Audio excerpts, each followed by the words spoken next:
The carbon tax, a mega carbon tax, is back on the agenda, if you listen to one of Australia's richest men. Andrew Twiggy Forrest is pushing for what he calls a carbon solutions levy.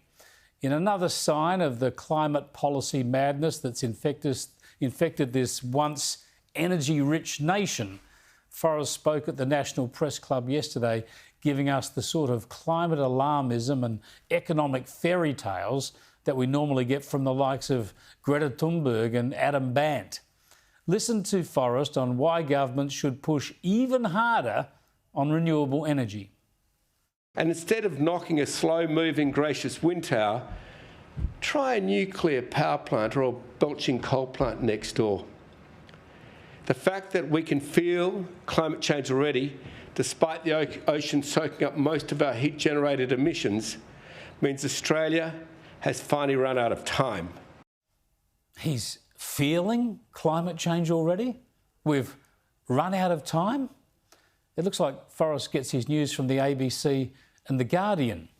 And he betrays a surprisingly loopy left economic approach when he suggests that governments have to do to the fossil fuel industry what they've previously done to the tobacco industry.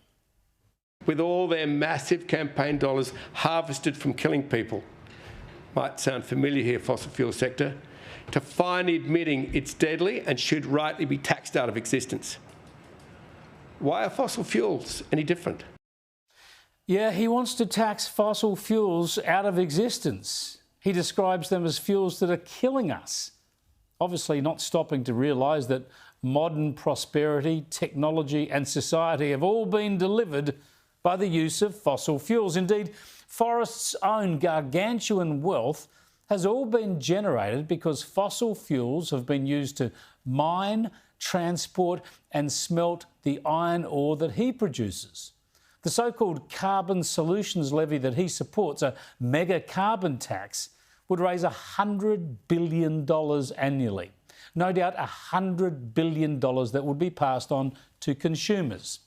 But Forrest sees only upside, as if the $100 billion appears from nowhere to subsidise the sorts of green projects that he's already getting subsidies for.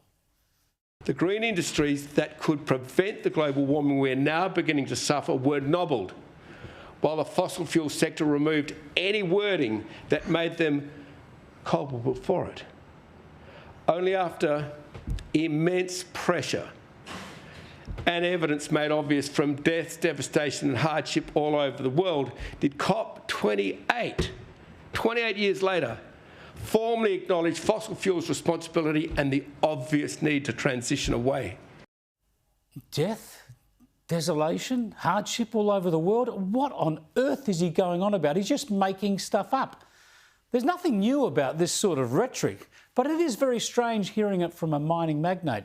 And it just goes to show how emotionalism and green subsidies have totally diverted much of the world away from basic energy and climate facts and basic practicalities and requirements about energy.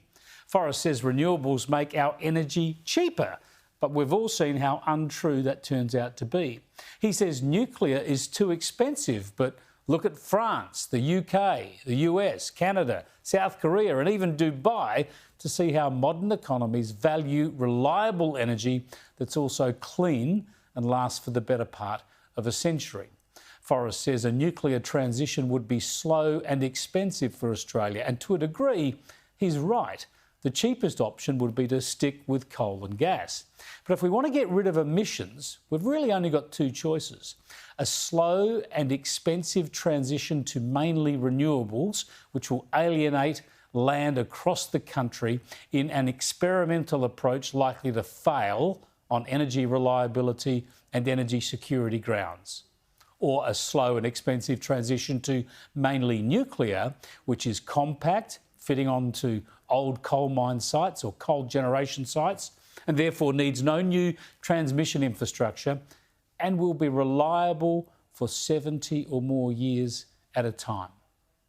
It's a no-brainer.